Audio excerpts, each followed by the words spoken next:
Hello friends, अस्सलाम वालेकुम। I hope आप तमाम लोग ठीक ठाक होंगे, खैर खैरियत से होंगे और एक अच्छा दिन रहा होगा, स्पेशली उन लोगों का जिन्होंने लेवल्स को फॉलो किया आइटम्स के। और दो तीन आइटम्स तो खैर बिल्कुल साइड वेज ही चलते रहे, लेकिन गोल्ड में, सिल्वर में हमें एक अच्छी अपॉर्चुनिटीज़ मिली और सिल्वर का जो लेवल बताया गया था वो वैसे ही इनफैक्ट ऑपरेट हुआ, एग्जीक्यूट हुआ। और उसके बाद जो ट्रेड्स हमारी स्पेशली गोल्ड की दी गई ग्रुप के ऊपर, दो, एक early morning session Asian session में बहुत ज़्यादा वॉलेटाइल होता है वो भी, और उसके बाद फिर एक यूएस सेशन में जो इवनिंग हमारा क्या कहते हैं सेशन था, उसमें अच्छी दो हमारी ट्रेड्स रहीं। बहरहाल कल क्या हो सकता है मार्केट में, उसके ऊपर नज़र डाल लेते हैं। कल जो है वो मार्केट में इम्पॉर्टेंट डाटा यूएसडी का, एक तो ये 1:30 बजे अभी टेंटेटिव है कि इनकी प्रेसिडेंट ट्रम्प की जो स्पीच है। फिर उसके बाद कल 6:30 बजे पाकिस्तानी टाइम के हिसाब से कोर सीपीआई है। और उसके बाद हमारे पास क्रूड ऑयल की इन्वेंट्रीज भी हैं भाई कल। और पॉवल साहब की टेस्टिफाइज भी है कल, जो आज भी थी। तो लेट्स सी इसका इम्पैक्ट क्या रहता है मार्केट पे। जो पेयर्स हमारे वॉलेटाइल हैं उनमें वॉलेटिलिटी वैसी ही देखने को मिलेगी, स्पेशली सीपीआई के टाइम पे। तो एक मैसेज रिगार्डिंग दीज न्यूज़, और फिर उसके बाद जो हम डेली बेसिस पे अपनी कोशिश कर रहे हैं देने की, वो हम वीडियो के एंड में इंशाल्लाह डालेंगे। अब स्टार्ट करते हैं दोस्तों कल के एनालिसिस। स्टार्ट करने से पहले मेरे तमाम वो दोस्त जो चैनल के ऊपर नए हैं उनसे रिक्वेस्ट है कि वो चैनल को सब्सक्राइब कर लें और बेल आइकन को प्रेस कर लें, ताकि आगे आने वाली डेली की अपडेट से वो अपडेट रहें। तो स्टार्ट करते हैं कल के analysis, starting with the BTC में एक रेंज दी हुई थी, मैंने क्लियर कट वही लगाई हुई है अभी भी, सैद और बाई की। मार्केट उसी के बीच में यार, 1,02,000 हमने सेल के लिए रखा हुआ था एरिया, और 92,000 हमारा बाय पे है। यहाँ पर आएगा तो हम डेफिनेटली बाय अटैम्प्ट करेंगे। और देखते हुए सिनेरियो, फ़िलहाल जो मुझे अभी ऐसा लग रहा है, जिस जगह से ये यहाँ से जिस तरह डंप हुआ है, जिस तरह ये नीचे आया है 98 से 95 तक, तो कल के लिए अगर कोई अटैम्प्ट करना चाहे तो इस एरिया से एक सेल अटैम्प्ट कर सकता है, लेकिन नॉमिनल से एसएल के साथ करिएगा।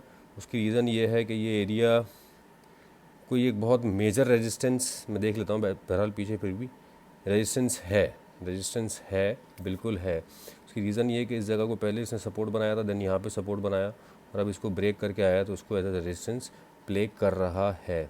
एक अच्छा एरिया है यस 98,000 का। और आप इसको 98,821 पे है, तो 98,000 से 98,800 तक आप इसको रख सकते हैं। एसएल थोड़ा सा बड़ा होगा, बल्कि ये तो विक बहुत ही ज़्यादा ऊपर है। आप इसके ऊपर का, इस विक के ऊपर का एसएल रख के यहाँ से सेलिंग ट्राई करिएगा, मार्केट अगर ऊपर आती है तो। और नीचे का मैंने आपको बाय का सिनेरियो बीटीसी का डिफ़ाइन किया हुआ, वो एज इट इज़ ऐसा ही है जैसे कल था। अब चलते हैं यूएस 100 की तरफ, दैट इज़ नेस्डैक भी हमारा बिल्कुल रेंज बाउंड रहा, कोई बहुत ज़्यादा बड़ी मूवमेंट नहीं आई। 100-200 पिप्स की मूवमेंट थी इसमें, 200-250 पिप्स की, और वही चलती रही मार्केट में। ये देख लें जो कैंडल्स आज बनी है वो किस नौइयत की हैं, छोटी छोटी कैंडल्स बनी हैं, कोई बड़ी फ्लक्चुएशन नहीं थी मार्केट में। एग्जैक्टली ये कैंडल्स है, मार्केट कल यहाँ थी जब हम वीडियो बना रहे थे तो, और मार्केट वहाँ से 767 से 579 तक आई, 200 पिप्स की मूवमेंट हुई है मार्केट में। और हालांकि वॉलेटाइल पेयर है काफ़ी है, still it is at the resistance level. इसके ऊपर कहीं मार्केट अगर सस्टेन कर जाती है तो बहुत अच्छी बाय निकल सकती है। इसके ऊपर, इस लाइन के ऊपर 21,800 के ऊपर अगर मार्केट सस्टेन करती है तो मार्केट इसको रीटेस्ट करके बाय में निकल सकती है, क्योंकि ये जिस तरह इसकी नीचे की सपोर्ट छोटी होती जा रही है, और आप ये कह लें कि डिमांड एरिया श्रिंक होता जा रहा है, तो उसमें चांसेस यही नज़र आ रहे हैं कि शायद बाय में जाए। फ़िलहाल रेजिस्टेंस एरिया है तो हम इस पर अटैम्प्ट करेंगे, जैसा अभी यहाँ पे था कि अगर यहाँ से अगर हमारी कोई सेल एग्जीक्यूट होती है तो वो एटलीस्ट 21,000 यहाँ तक, 21,300 तक, 400 तक आ सकती है ईज़िली। तो इसको दोबारा प्ले करने की कोशिश करेंगे। कल के लिए भी वही एरियाज ही है नैस्डैक के, क्योंकि इसमें कोई बड़ी मूव नहीं आई है। हाँ, कोई बड़ी मूव आई होती डाउन साइड या अप साइड तो हम उसको देखते हुए वहाँ पे एक अच्छी ट्रेड एग्जीक्यूट कर सकते थे, या लेवल पे मार्केट आती तो वहाँ से फिर बाय या सेल हम देख सकते थे। फ़िलहाल ये सेल एरिया के नज़दीक है, तो यहाँ से आप देखिएगा ऊपर अगर मार्केट मिलती है 800 850 तो वहाँ पे आप सेल डाल सकते हैं। 21,900 तक आप इसकी, 21,800 से 21,900 तक आप इसकी सेलिंग ढूंढ सकते हैं। वहाँ कोई देख लीजिएगा M30 के ऊपर या आपका H1 के ऊपर आपको कोई बेरिश कैंडल या बेरिश कैंडल स्टिक पैटर्न मिल जाए, तो आप वहाँ पे प्राइस एक्शन जिसको आप कहते हैं, तो आप वहाँ पे अपनी एंट्री ले सकते हैं। बहरहाल मैंने लेवल्स बता दिए हैं नैस्डैक के, बाइंग के लिए भी और सेलिंग के लिए भी, जो जिस जगह पे अभी है। वाइल पे आ जाते हैं दोस्तों। अब वाइल में बहुत अच्छी एक चीज़ रही, हमने यहाँ से कहा था कि ये रेजिस्टेंस तो यहाँ से सेल अटैम्प्ट करेंगे, लेकिन मार्केट इसके ऊपर सस्टेन कर गई, और यहाँ पे क्लियर कट हमें इंडिकेशन मिल गई कि मार्केट अब शायद 74.6 जाने को रेडी है। अच्छा, ये 74.6 मैं बता रहा हूँ, तो इसमें वो जो 60 पिप्स वाली मैंने बात की थी कल, कि 60 पिप्स का मार्जिन रखिएगा, क्योंकि जो अभी हमारा ब्रोकर है उसमें 60 पिप्स का डिफरेंस है इस ब्रोकर में। तो मेरे सारे एनालिसिस इसके ऊपर होते हैं, तो मैं भी इसी के ऊपर एनालिसिस कर रहा हूँ। इसके हिसाब से 72.5 जो है वो 72.4 एक सपोर्ट जोन है, और अब इसके रीटेस्ट की तरफ ये आया है। मार्केट थोड़ी सी नीचे अगर आती है तो आप इस एरिया का एसएल रख के 72 का आप बाय कर सकते हैं। 72.5 72.6 यहाँ से आप बाय देख सकते हैं, और फिर ये बाय यहाँ तक इनफैक्ट आने के चांसेस हैं, ये 74.2 तक। देन फिर उसके बाद हम देखेंगे सेलिंग का क्या सिनेरियो बनता है। मैं अब मैंने कल ऑब्वियसली अपनी वीडियो में सेल कॉल दी थी इसकी, मतलब जो एनालिसिस था एरिया वाइज, बट अब मैं इसकी अब बाय की रीज़न ये है क्योंकि ये उस एरिया को सरपास कर गया और यहाँ पे इसने इसके ऊपर ओपनिंग और क्लोजिंग भी दे दी है। तो हम कोशिश ये करते हैं कि स्ट्रक्चर के हिसाब से चलें। ट्रेडिंग में एसएल भी होते हैं, उसमें कोई ऐसी बड़ी बात नहीं है, SL is a part of business. तो बहरहाल ऑयल में कल के लिए बाय का लेवल मैंने ये डिफ़ाइन कर दिया है। अब चलते हैं सिल्वर की तरफ। सिल्वर का एग्जैक्टली जो कल एरिया डिफ़ाइन किया हुआ था, मार्केट उसी जगह पे थी और वहीं से बहुत तगड़ी सेल निकल आई। इसमें मैंने 31.4 से लेके 31.5 का टीपी भी बताया था। अच्छी पिप्स कैलकुलेशन होती है 32.2 से लेके 31.5 तक। ये अच्छा एक एरिया है सेल प्रॉफिट का, लेकिन मार्केट उससे भी नीचे आई, 31.24 तक आई, बट इसके नीचे कोई क्लोजिंग इसने नहीं दी। 31.5 के नीचे इनफैक्ट कोई कैंडल भी ओपन क्लोज नहीं हुआ, और यहाँ पे इसकी विक भी आ गई। तो इस चीज़ को, इस जगह को शायद इसने थोड़ा सा सपोर्ट अपना बनाया है H4 के टाइम फ्रेम में। फ़िलहाल अभी यही एक हमारे पास एरिया है। मार्केट दोबारा यहाँ आती है तो हम सेलिंग ही अटैम्प्ट करेंगे इसकी अभी भी, क्योंकि एक रेजिस्टेंस जोन है, एक एरिया हमारे सामने आया हुआ है। ऑल दो स्ट्रक्चर इसका बुलिश है। यहाँ पे भी आप देख लें तो इसने higher high, higher low, higher high, हाँ यहाँ इसने ब्रेक करने की कोशिश की थी लेकिन ब्रेक नहीं कर सका। फिर यहाँ हायर हाई। अब यहाँ पे जो है ना, ये हायर हाई बनाने में थोड़ा सा इसके ऊपर इसने कोई दूसरी क्लोजिंग हाई की नहीं दी है। हाँ, इसके ऊपर जाके कोई क्लोजिंग दे देगा 32.5 के ऊपर कोई H4 की क्लोजिंग हो जाएगी तो फिर ये है कि स्ट्रक्चर इसका बुलिश ही रहेगा। अभी अगर यहाँ पे ये आप ये समझ लें कि इसके नीचे, इससे पहले इसके नीचे अगर कोई क्लोजिंग दे देगा लाके 31.5 के नीचे, इस एरिया के नीचे 31.2 के नीचे, तो ये स्ट्रक्चर इसका बेरिश हो जाएगा, मतलब मोमेंटम शिफ्ट हो जाएगा। बहरहाल डिपेंडिंग अपॉन द स्ट्रक्चर तो ये बुलिश है। हम सिर्फ उसके ऊपर रिट्रेसमेंट पे एक सेल देख रहे हैं due to the resistance area, जो कि एक बहुत अच्छी सेल निकल चुकी है।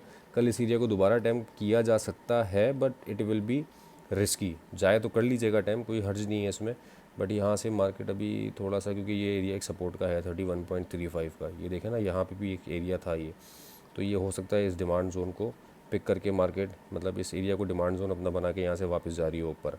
लेकिन भाई एरिया रेजिस्टेंस का जहाँ पे होगा वहाँ हम सेल अटैम्प्ट करेंगे, और ये रेजिस्टेंस का एरिया 32.2 वाला ऊपर जाएगी मार्केट तो दोबारा हम सेल अटैम्प्ट करेंगे 32.3 से लेके 32.5 तक। ये हमारा सेलिंग जोन है सिल्वर में।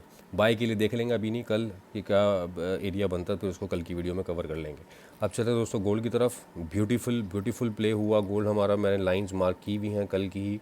आपको मैंने ये रेक्टेंगल एरिया मार्क करके बताया था। मैंने जो बाइंग रेंज दी हुई थी वो 80 से लेके 60 तक की दी हुई थी, 2880 से लेके 2860 तक की। और जब मार्केट यहाँ पे आई तो हमने यहाँ पे एक डिमांड जोन के तहत एक बाय एग्जीक्यूट की थी अपनी, जो कि अच्छे प्रॉफिट में रही। 81 तक मार्केट आई और हमारी वो बाय जो है 2907 तक चली। कैटेगोरिकली ग्रुप में मैंने कहा था कि इसको 2906 तक आना चाहिए, और 2906 अल्हम्दुलिल्लाह हमारा 1 घंटे के बाद हिट हो गया, ट्रेड के 1 घंटे बाद ही। तो 1 घंटे में ही एक ट्रेड ने आपको 250-300 मेरे ख्याल से 260-270 पिप्स दे दिए थे, तो एक दिन के लिए भी ये मोर देन इनफ होता है। और इससे पहले मॉर्निंग में 36, 29, 36, 29, 37 से सेल एग्जीक्यूट करवाई गई, और उसके रिजल्ट्स आप देखें कोई एक भी कैंडल ब्लू नहीं हुई, सॉरी ग्रीन नहीं हुई, और कंटिन्यूसली वो हमारा जो सेलिंग लेवल है वो कहाँ तक आया, 82 तक। जो सेल में थे उन्होंने सेल में भी वहाँ से कमाया। देन फिर उसके बाद 87 से हमने बाय कॉल दी थी, 87 से 81 तक की, और वो फिर हमारी बाय कैसी एग्जीक्यूट हुई। तो बोथ वेज गोल्ड ने आज हमें मौका दिया कमाने का, और अल्हम्दुलिल्लाह बहुत भरपूर इससे अर्न किया लोगों ने। अब कल क्या सिनेरियो बिल्ड हो सकता है, इस जगह से एक अच्छी रिजेक्शन ली तो है इसने, लेकिन स्टिल इट इज़ बुलिश, तो हम इसी एरिया को दोबारा प्ले करेंगे। इस रेक्टेंगल को मैं थोड़ा सा और एक्सटेंशन दे देता हूँ ताकि कल के लिए भी एक आसानी हो जाए कि ये एक एरिया है जो कि डिमांड जोन है। मार्केट यहाँ पे आए इस पूरे जोन के अंदर तो आप बाय अटैम्प्ट कर सकते हैं। पूरा जोन बड़ा है, डेफिनेटली बड़ा है, लेकिन मैं कल कोशिश करूँगा कि मुझे 74 की तरफ कहीं मिल जाए, जो मैंने लाइन मार्क की हुई है, तो वहाँ से हम अपनी बाय बनाने की कोशिश करेंगे 2874 की तरफ, और देखेंगे वहाँ कंडीशन क्या बनती है। और प्राइस एक्शन हमें क्या बताता है, तो उसके तहत हम जो है वो अपनी एग्जीक्यूशन कर रहे होंगे। सेल के लिए यार देखो, सेल अभी जितनी भी आएगी ना वो किसी रेजिस्टेंस बेस्ड एरिया पे नहीं है, क्योंकि अननोन एरियाज़ हैं, ऊपर कोई रेजिस्टेंस है नहीं। और जो भी सेल्स आ रही हैं वो सारी रिट्रेसमेंट सेल्स आ रही हैं। तो आप किसी भी अच्छे लेवल पे जाके आपको कोई अगर कंफर्मेशन प्राइस एक्शन पे मिलता है, और या जो भी आप स्ट्रेटजी यूज़ करते हैं रिगार्डिंग पॉइंट्स बनाते हैं ट्रेड के कि 3-4 कंडीशंस पूरी होनी चाहिए, अगर वो सेल के लिए आपकी पूरी हो रही हो तो आप सब्सटेंशियल सा सेल देके उसको सेल टाइम कर सकते हैं। उसमें कोई हर्ज नहीं है, क्योंकि एरियाज़ अननोन है। और बाय के लिए हमारे पास जो नोन एरियाज़ हैं वो हमने अभी मार्क किए हुए हैं। इसके नीचे अगर खुदा ना खास्ता मार्केट आ जाएगी, फिर हम सिनेरियो देख लेंगे कि क्या बनता है, उसके हिसाब से फिर हम उसको वो कर लेंगे, क्या कहते हैं, ट्रेड कर लेंगे। तो ये मेरा एनालिसिस था रिगार्डिंग टुमारो। आई होप कि आप लोगों को पसंद आया होगा। अच्छा, मैसेज के हवाले से मुझे 2 बातें करनी थी। एक तो सबसे इम्पॉर्टेंट बात ये कि कोई भी बिज़नेस हम स्टार्ट करते हैं तो उस बिज़नेस का या कोई भी काम इनफैक्ट उसका रिज़ल्ट क्या, मैं अपनी ऑडियंस से पूछता हूँ ये चीज़ अक्सर। कोई मुझसे ऑडियंस आई मीन कि जो मेरे दोस्त यार हैं, अगर मुझसे कोई पर्सनली बैठ के बात कर रहा होता है कि भाई आप अगर कोई सा भी कारोबार अभी शुरू करो या कोई सी भी स्टडीज़ पढ़ो, तो क्या अगर वो हाईली पेड बिज़नेस या वो हाईली पेड स्किल्स है जो आप डेवलप कर रहे हो अपने अंदर, तो क्या वो स्किल्स या वो जॉब आपको डे 1 से एक अच्छा इनकम दे देता है? The answer is no. You have to spend time. आपको कुछ चीज़ें, उसकी कुछ प्री रिक्विजिट्स हैं जो पूरे करने होते हैं, और हर चीज़ को टाइम देना होता है। तो ट्रेडिंग में हम ये चीज़ अप्लाई नहीं कर रहे होते हैं अनफॉर्चुनेटली। क्यों? क्योंकि इसको हम सिर्फ जल्दी सीढ़ी चढ़ने का एक ज़रिया बना रहे हैं शायद, जो कि गलत है। तो आप कोशिश ये करें कि इसको रिलेट करें ऐसे जैसे बिज़नेस आप करते हैं, तो हर बिज़नेस टाइम मांगता है। और ऐसा नहीं है कि कोई भी बिज़नेस आपने आज स्टार्ट किया और नेक्स्ट डे से उसने जो है वो फ्लरिश करना स्टार्ट कर दिया हो। Everything takes time. 4-4 5-5 साल लग जाते हैं लोगों को चीज़ें इस्टेब्लिश करने में, छोटे से छोटे कारोबार में भी, छोटी से छोटी दुकान में भी इनफैक्ट। और हम इतना बड़ा बिज़नेस इतनी वॉलेटाइल मार्केट में कर रहे हैं, और हम ये एक्सपेक्ट कर रहे हैं कि हम यहाँ टाइम हमारे पास बिल्कुल भी नहीं है। तो हम फूल्स पैराडाइज़ के अलावा किसी जगह पे नहीं है भाइयों। तो कोशिश ये करें कि वो जो टाइम है वो पूरा दें लर्निंग का भी, और जिस तरह प्रॉपर बिज़नेस होना चाहिए वो करें, फर्स्ट थिंग। सेकेंडली जो मुझे मैसेज देना था वो ये था कि एक बड़ी अच्छी बात आज हुई। आप किसी को भी फॉलो करें, मैं ये नहीं कहता कि आप हमें फॉलो करें, आप जिस किसी को भी फॉलो कर रहे हैं आप उसको फॉलो करते रहें। किसी भी ग्रुप पे अगर आप हैं तो उस ग्रुप के लिए एक सेपरेट अकाउंट बनाएं। आई मीन आपके पास कोई $500 है, तो आप किसी मेरे ग्रुप को फॉलो कर रहे हैं, तो आप मेरे ग्रुप में एक $200 का अकाउंट सिर्फ मेरे ग्रुप के सिग्नल्स देके उसको ऑपरेट करें, और उसके रिजल्ट्स देखें। और किसी के भी साथ, मैं ये नहीं कह रहा कि आप मेरे रिजल्ट्स देखें, आप किसी भी जिस भी ग्रुप को फॉलो कर रहे हैं उसमें होगा आपके साथ ये कि आप लिमिटेड ट्रेड्स कर रहे होंगे। लिमिटेड ट्रेड्स के साथ साथ जिस भी मेंटोर के साथ या जिस भी ग्रुप के साथ आप अलाइंड होंगे या इन टच होंगे, उस जिस कम्युनिटी का आप पार्ट होंगे, आप वहीं से एक प्रॉफिट अर्न कर रहे होंगे। एक्चुअली होता ये है कि एक बाय कॉल मैंने दी है, और मुझसे पर्सनल में आके लोग पूछते हैं कि मैं फ़लाँ जगह से सेल में हूँ, तो वो मेरा टेक नहीं था, मतलब मैंने सेल नहीं दी थी, वो किसी और ग्रुप से उन्होंने सेल ली होगी, और फिर वो फंसने के बाद यहाँ पूछते हैं, तो फिर वो इंसान कंफ्यूज भी रहता है और लॉसेस भी बेशुमार करता है।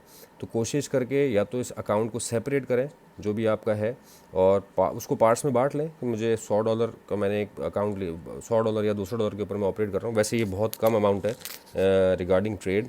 तो ये कॉन्सेप्ट में इंशाल्लाह कोशिश करूँगा कि आगे आने वाली वीडियोज़ में क्लियर करूँगा कितना अमाउंट हमारे पास होना चाहिए इस काम के लिए। तो आई गेस कि आप लोग मेरा मैसेज समझ गए होंगे, और वीडियो अगर पसंद आई है, आज स्पेशली जिन लोगों ने प्रॉफिट कमाया है, वो ज़रूर वीडियो को लाइक और कमेंट करके बताएं, और अपने ट्रेडिंग सर्कल में जो आपके दोस्त यार हैं उसमें इसको शेयर भी करें। उम्मीद करते हैं आगे आने वाला कल और आगे आने वाले दिन हमारे प्रॉफिटेबल होंगे, और इंशाल्लाह कल दोबारा एक नए एनालिसिस के साथ हाजिर होंगे। अपना बहुत ख्याल रखिएगा। With this, thank you so much for your time.